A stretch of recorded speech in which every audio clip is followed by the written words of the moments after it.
আসসালামু আলাইকুম। IT Lancer বিডিতে আপনাকে স্বাগতম। বাংলাদেশ রেলওয়েতে ২টি নিয়োগ বিজ্ঞপ্তি চলছে। একটিতে ওয়েম্যান পদে এবং অন্যটিতে টিকিট কালেক্টর পদে। ওয়েম্যান পদে ১৩৮৫ জন, শিক্ষাগত যোগ্যতা এসএসসি পাস। টিকিট কালেক্টর পদে ১৩৩ জন, শিক্ষাগত যোগ্যতা এইচএসসি পাস। ওয়েম্যান পদে যাদের জন্মসাল ২৫ মার্চ ১৯৯০ সাল থেকে ২৫ জানুয়ারি ২০০৫ পর্যন্ত তারা আবেদন করতে পারবে। টিকিট কালেক্টর পদে যাদের জন্মসাল ২৫ মার্চ ১৯৯০ থেকে ১৩ ফেব্রুয়ারি ২০০৫ তারা আবেদন করতে পারবে।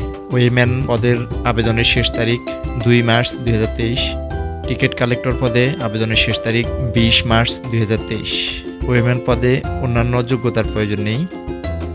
টিকিট কালেক্টর পদে উচ্চতা ন্যূনতম ৫ ফুট ৫ ইঞ্চি। ওয়েম্যান পদে পাবনা, লালমনিরহাট জেলা ব্যতীত অন্য সকল জেলার প্রার্থীগণ আবেদন করতে পারবেন। টিকিট কালেক্টর পদে সকল জেলার প্রার্থীগণ আবেদন করতে পারবেন।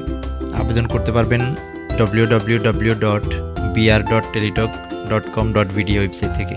আবেদনের খরচ: ওয়েম্যান পদে টেলিটক ফি ১১২ টাকা প্লাস অন্যান্য খরচ। টিকিট কালেক্টর পদে টেলিটক ফি ২২৩ টাকা প্লাস অন্যান্য খরচ। তো আজ এই পর্যন্তই। আমরা চেষ্টা করব কম সময়ে আপনাকে আপডেট চাকরি তথ্য ও অন্যান্য তথ্যগুলো দেওয়ার জন্য। শুধু ইউটিউবে সময় নষ্ট না করে অল্প সময়ে সকল তথ্য দেখার জন্য চ্যানেলটি সাবস্ক্রাইব করতে পারেন। ধন্যবাদ।